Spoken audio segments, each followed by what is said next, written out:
RMJ Movie Reviews back again with an on-the-fly movie review of Crawl, directed by Alexandra Aja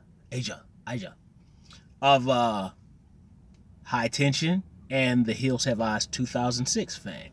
Well, Crawl. Let me start this by saying, uh, I have been a gigantic fan of Alexandra Aja. I think, in my personal humble opinion, Alexander Aja is one of the most underrated. I'm not even gonna say a horror director of the genre. I think he's just underrated as a director. In the last I don't know 10 years or whatever, actually longer than 10 years. I don't remember when High Tension came out. Maybe High Tension. Goodness, he's been underrated for quite a while, I think. And I just think on a technical level, just technically I like the way he shoots his films. He has a very just a very good eye for how to frame a lot of his suspense scenes and a lot of I don't want to call them action, but a lot of the physical action in his films. Whether you look at High Tension or whether you look at I think Hills Have Eyes 2006 is the perfect example. I never finished Mirror or Horns, but the parts I saw Mirrors with Kiefer Sutherland, I thought was okay. I got to go back and watch that.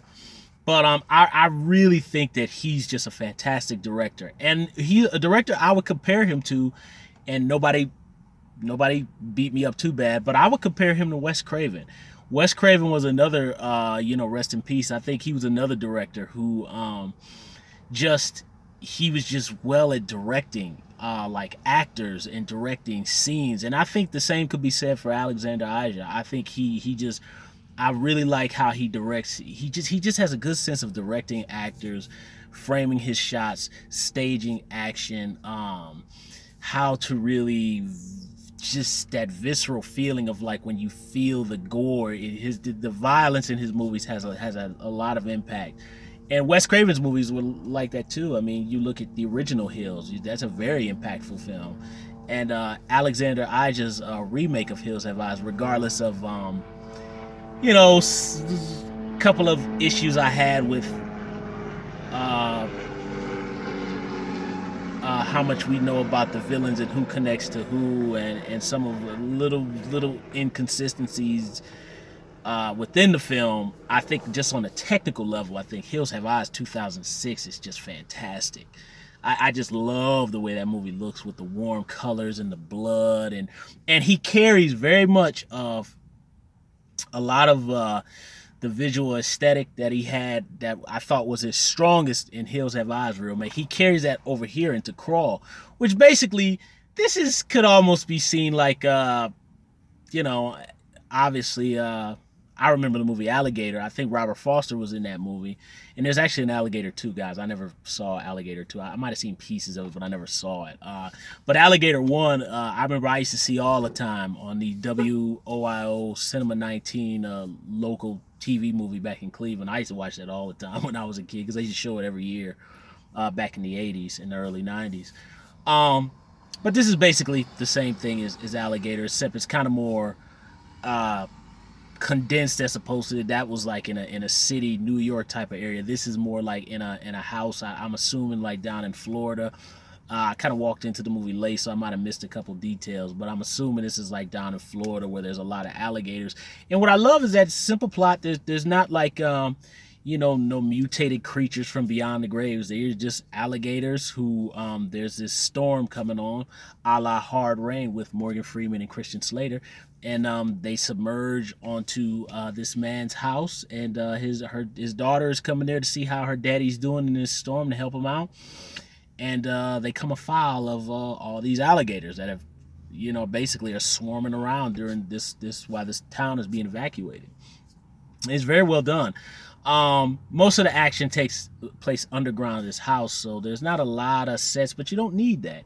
The movie really creates a strong sense of claustrophobia from being trapped in the house, and You know, and there's a lot of little icky details you put in there where, like, you know, the daughter's walking around the house in her flip-flops. She steps into some feces, like in her bare feet.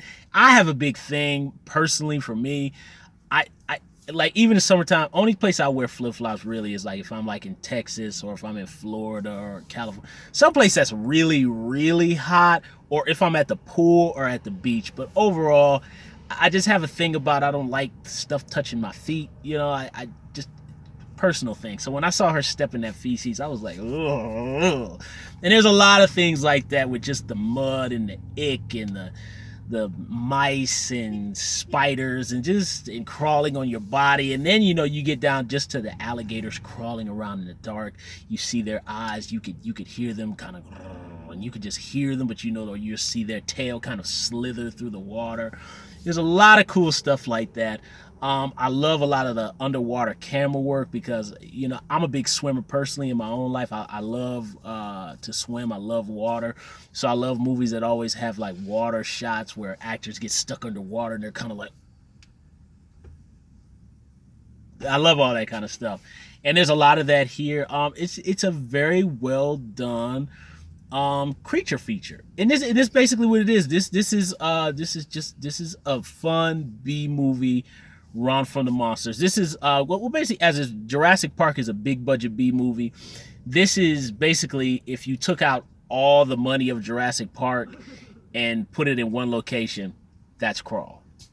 And actually, you narrow down basically the last half of Jurassic Park where they're running from the dinosaurs. That's Crawl. Basically, that's Crawl, and that's perfectly fine. It does it very well. The movie is tightly paced. Wham bam, thank you ma'am, in and out. You know what I mean? It's not like, this is not like where everything has to be Avengers Endgame, where it has to be The Dark Knight 2 hour and 45-minute movie. This is old school VHS cable network days. You know, 85 minutes, 95 minutes, you're in and out. It says what it has to say, does what it has to do, and it does that well, and it's a fun movie. I really enjoyed it. All the suspense was well done. The actors don't really have to say much about their performances because all they have to do is say, please don't go, look out, and they do that well. And the suspense scenes are well done. There were a couple ones that genuinely got me. There was one that I'm not going to give away where I was like, whoa, I wasn't seeing that one coming, where one of the gators popped out. That one caught me off guard. I was like, well, I didn't see that one coming, and it was a good one. So all that to say, if you like that stuff, go and see it. If you don't care for simple boo run from monster horror movies, then don't see it. But all that being said, Alexandra Aja, I do think, is on the level of Wes Craven in terms of a director. I think he's very well done. Me personally, as a viewer and a fan of his films, I'd like to see him. I'd like to kind of see him start to maybe kind of branch a little bit outside of this genre and kind of. I'd like to see him start getting bigger films. That may not ever happen, but I'd like to see that because I really think that he's that talented of a director. And then, like I said again, I think Hills Have Eyes 2006 is just a testament to what a fantastic director Alexandra Aja is, and I like his, and I like his writing too. So anyway, that's my review of Crawl. Thumbs up the video, subscribe to the channel, share the video. Don't forget to hit the little bell and leave comments down below about Crawl and Alexandra Aja. What you like about his films, what you don't like about his films. I'm curious to hear some opinions about Hills Have Eyes 2006. Some of the little inconsistencies I was talking about. Maybe I'll do a video on Hills separately. But RMJ Movie Reviews, I'll see you soon.